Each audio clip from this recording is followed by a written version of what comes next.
नमस्कार। एक बार फिर से आप सभी का बहुत बहुत स्वागत है परीक्षा वर्ल्ड के इस यूट्यूब चैनल में। दोस्तों, एसएससी जीडी 2021 की परीक्षा के लिए आज से हम सामान्य हिंदी का मॉक टेस्ट स्टार्ट करने जा रहे हैं। डेली बेसिस पर हम 20 से 25 इंपॉर्टेंट सामान्य हिंदी के प्रश्नों को डिस्कस किया करेंगे मॉक टेस्ट के माध्यम से। यह हमारा मॉक टेस्ट पहला है तथा आज के इस वीडियो में हम कुछ इंपॉर्टेंट सामान्य हिंदी के प्रश्नों को डिस्कस करने वाले हैं। आपको पता होगा कि आपकी जो एसएससी जीडी की परीक्षा होने वाली है उसमें 25 प्रश्न आपके सामान्य हिंदी के सेक्शन से पूछे जाएंगे।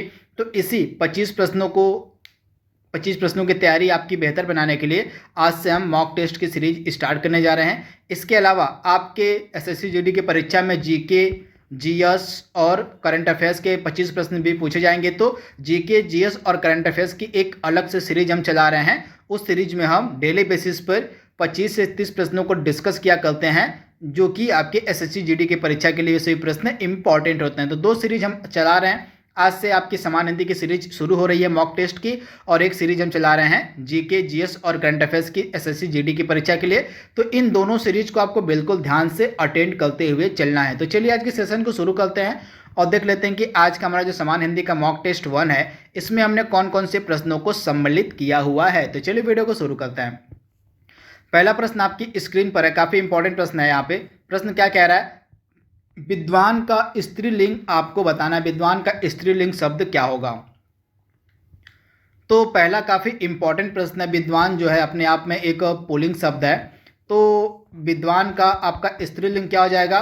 विदुषी। यानी कि ऑप्शन आपका जो बी है बिल्कुल सही हो जाएगा। विद्वान आपका पुल्लिंग शब्द है तथा इसका स्त्रीलिंग हो जाएगा आपका विदुषी। ऑप्शन बी 100% सही है। अगला प्रश्न यहाँ पे हमारा क्या कह रहा है, निम्नलिखित में से कौन सा वायु का पर्यायवाची नहीं है? सुपर इंपॉर्टेंट प्रश्न। तो इसमें से अनिल वायु का पर्यायवाची है, मारुत वायु का पर्यायवाची है, वात वायु का पर्यायवाची, लेकिन अनल जो है यह वायु का पर्यायवाची नहीं है। यहाँ पे आप देख रहे हैं हवा, पवन, समीर, अनिल, वात, मारुत, ये सभी आपके किसके पर्यायवाची शब्द हैं? तो वायु के पर्यायवाची शब्द, लेकिन अनल जो है आपका वायु का पर्यायवाची शब्द नहीं है। तो इसको आप नोट डाउन कर लीजिएगा। अगला इंपॉर्टेंट प्रश्न आपकी स्क्रीन पर है, हर्ष का विलोम शब्द आपको बताना है। जल्दी से इस प्रश्न का जवाब दीजिए आप। तो हर्ष का विलोम शब्द आपका हो जाएगा विषाद। यानी कि ऑप्शन आपका ए बिल्कुल सही हो जाएगा। हर्ष का विलोम शब्द आपका क्या हो जाएगा? विषाद। अगला प्रश्न यहाँ पे हमारा है, हथेली पर सरसों उगाना, इस मुहावरे का क्या मीनिंग होगा? आपको बताना है।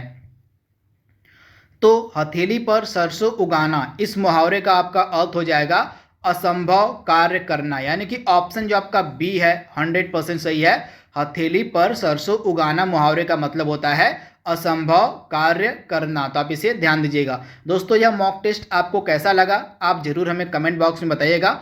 एसएससी जीडी कांस्टेबल के लिए आज से हम जो मॉक टेस्ट स्टार्ट किए हैं, आप कमेंट बॉक्स में बताइएगा कि यह मॉक टेस्ट आपको कैसा लगा। इसके बाद अगला प्रश्न यहाँ पे हमारा है, सामिस का विलोम शब्द आपसे पूछा जा रहा है। सुपर इंपॉर्टेंट प्रश्न, जल्दी से इसका जवाब दीजिए आप। तो सामिस का विलोम शब्द आपका क्या हो जाएगा? निरामिस। यानी कि ऑप्शन आपका ए बिल्कुल सही हो जाएगा। सामिस का विलोम शब्द क्या होता है? तो निरामिस होता है। तो इसे आप बिल्कुल ध्यान से पढ़ लीजिएगा। इसके बाद अगला प्रश्न आपकी स्क्रीन पर है, व्यय का विलोम शब्द आपसे पूछा जा रहा है। काफी इंपॉर्टेंट अभी प्रश्न है। तो व्यय का विलोम शब्द आपका क्या हो जाएगा? आय। यानी कि ऑप्शन आपका डी बिल्कुल सही है, आय। अगला प्रश्न यहाँ पे हमारा है, और मछली का पर्यायवाची शब्द आपसे पूछा जा रहा है। तो इसमें से मछली का पर्यायवाची शब्द कौन सा है? मीन। यानी कि ऑप्शन आपका सी बिल्कुल सही है। इसके अलावा यहाँ पे आप देख रहे हैं मीन हो गया, मत्स्य हो गया, जल जीवन हो गया, सफरी हो गया, मकर हो गया, ये सभी आपके मछली के पर्यायवाची शब्द हैं। तो इनको आप बिल्कुल ध्यान से नोट डाउन कर लीजिएगा। मीन, मत्स्य, जल जीवन, सफरी, मकर, इसमें से ऑप्शन जो आपका बी है, ऑप्शन सी है, बिल्कुल सही हो जाएगा। मीन जो है मछली का पर्यायवाची शब्द है। आपको बताना है हिंदी वर्णमाला में कुल कितने वर्ण होते हैं, आपको बताना है। सुपर इंपॉर्टेंट प्रश्न। तो हिंदी वर्णमाला में टोटल आपके 52 वर्ण होते हैं, जिनमें से 52 में से आपको स्वर की संख्या कितनी होती है?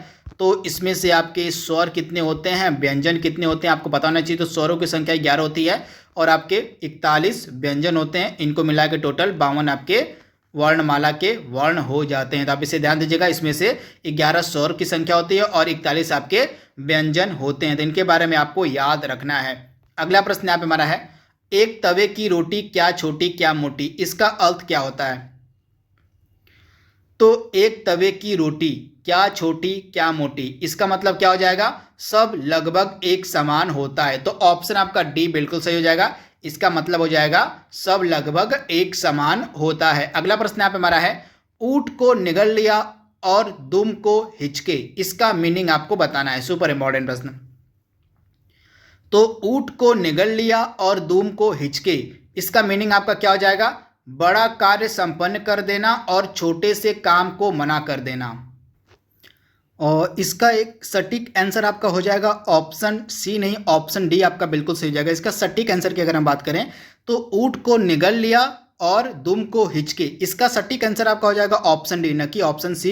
यहाँ पे थोड़ा सा करेक्ट कर लीजिएगा। तो यहाँ पे ऑप्शन डी आपका सही हो जाएगा। बड़ी विपत्ति को स्वीकार करना और साधारण बात का संकोच करना, इसका सटीक आंसर हो जाएगा। तो आप इसे करेक्ट कर लीजिएगा। ऊंट को निगल लिया और दुम को हिचके, इसका अर्थ हो जाएगा सटीक, बड़ी विपत्ति को स्वीकार करना और साधारण बात का संकोच करना। तो ऑप्शन डी आपका बिल्कुल सही हो जाएगा। यहाँ पे सोना का पर्यायवाची आपसे पूछा जा रहा है, जल्दी से इसका जवाब दीजिए आप।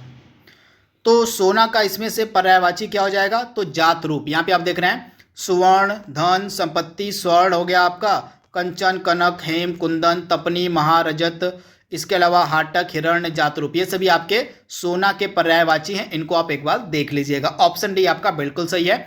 आपको बताना है हिंदी वर्णमाला में उष्म व्यंजनों की संख्या कितनी होती है। सुपर इंपॉर्टेंट प्रश्न। तो मैंने आपको बताया था कुल हिंदी वर्णमाला में व्यंजन कितने होते हैं, टोटल 41 व्यंजन होते हैं, जिनमें से आपके 4 हो जाएंगे आपके उष्म व्यंजन। तो ऑप्शन आपका सी बिल्कुल सही हो जाएगा।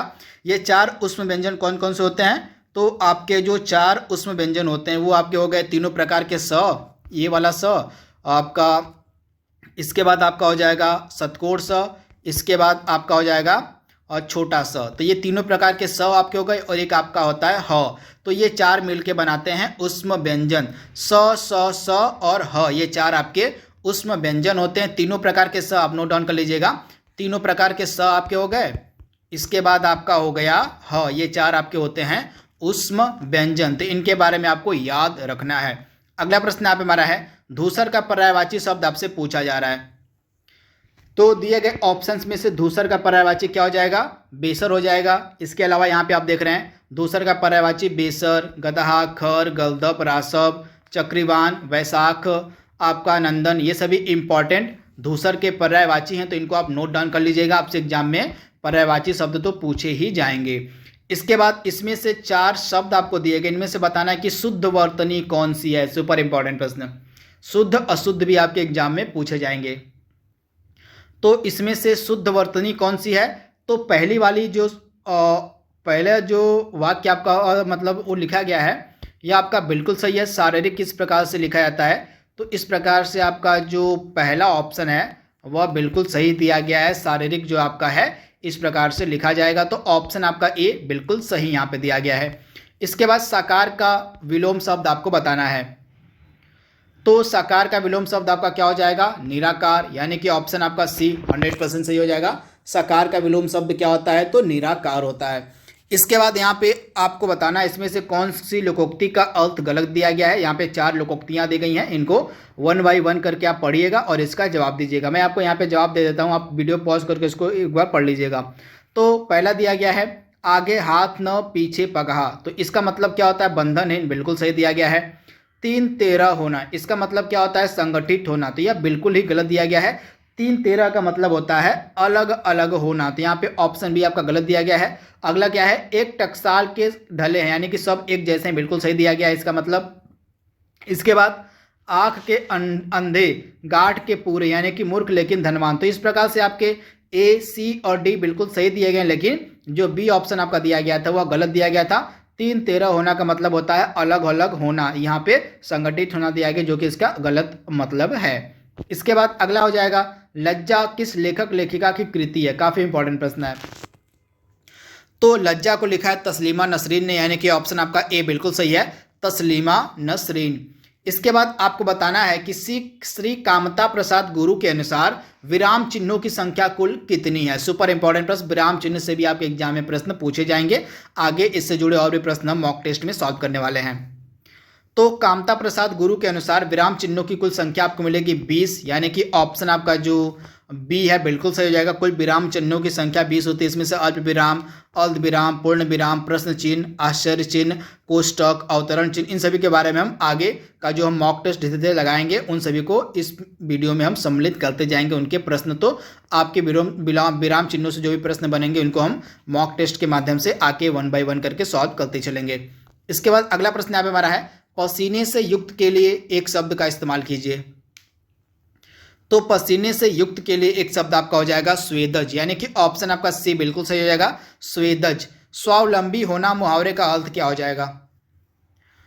तो स्वावलंबी होना मुहावरे का अर्थ आपका हो जाएगा अपने पैरों पर खड़ा होना, यानी कि ऑप्शन आपका ए बिल्कुल सही हो जाएगा, अपने पैरों पर खड़ा होना स्वावलंबी होना का मतलब हो जाएगा। अगला प्रश्न यहाँ पे हमारा है, इसमें से कौन सी अयादी संधि है आपको बताना है। सुपर इंपॉर्टेंट प्रश्न है। तो एक चीज मैं आपको बता देता हूं, अयादी संधि को पहचानने की एक सिंपल सी ट्रिक है। अधिकतर इसमें 3 शब्द होते हैं, तो इसे आप नोट डाउन कर लीजिएगा। जो अयादी संधि होती है इसमें अधिकतर 3 शब्द होते हैं और इसके अलावा कोई भी मात्रा इसमें नहीं होती। अधिकतर देखा गया है कि इसमें कोई भी मात्रा नहीं होती है, कोई भी मात्रा नहीं होती है अयादी संधि में। तो ये 2 ट्रिक आप याद रखिएगा। अधिकतर अयादी संधि में 3 शब्द होते हैं और इसमें कोई भी मात्रा नहीं होती। तो अब इसका आप जवाब दे सकते हैं ऑप्शन ए, यानी कि पावक हो गया, नयन हो गया, चयन हो गया, शयन हो गया, पवन हो गया, नायक, गायक, पावन, ये सभी आपके होते हैं अयादी संधि। तो इसको आप याद कर लीजिएगा। अपने को संकट में डालना का मतलब क्या होता है? तो अपने को संकट में डालने के मतलब आपका क्या हो जाएगा? इसका सही मतलब हो जाएगा बिल्ली के गले में घंटी बांधना, यानी कि ऑप्शन आपका ए बिल्कुल सही हो जाएगा। बिल्ली के गले में घंटी बांधना मतलब अपने को संकट में डालना। इसके बाद आज का लास्ट प्रश्न यहाँ पे हमारा है, स्थूल का विलोम शब्द क्या हो जाएगा? तो स्थूल का विलोम शब्द आपका हो जाएगा सूक्ष्म, यानी कि ऑप्शन आपका ए बिल्कुल सही है, सूक्ष्म। तो दोस्तों ये हमारा पहला मॉक टेस्ट था हिंदी का। कैसा लगा आपको कमेंट बॉक्स में हमें जरूर बताइएगा। तो आज के लिए बस इतना ही। Thank you, thanks for watching, thank you.